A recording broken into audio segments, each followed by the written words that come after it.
Hello bantu banje mbahaye ikaze kuri Faxo TV nk'ibisanzwe.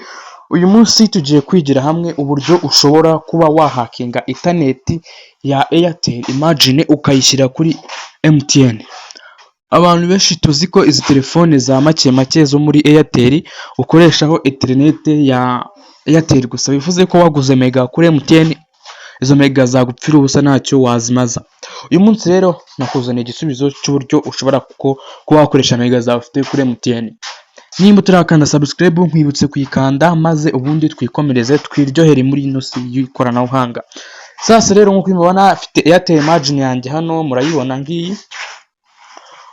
Dore ngiyi rwose ni Airtel margin, ngira ngo urabibona.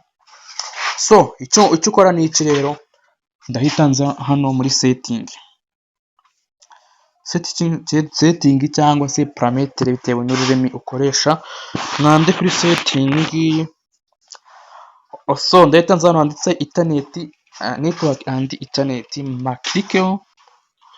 Ndagira ngo niba ufite iyi telefone nawe tugendane step by step kuko nti ibintu bitagoye cyane nagira akantu kaza kugucika. Ndahita nza hano rero handitse SMS,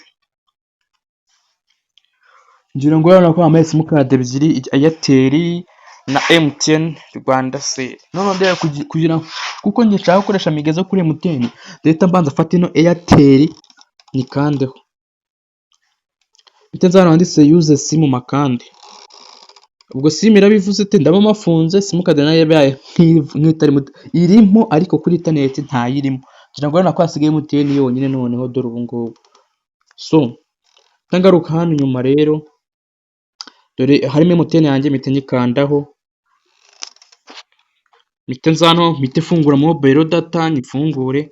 Ngira ngo urabona ko hano nta kintu gihindutse.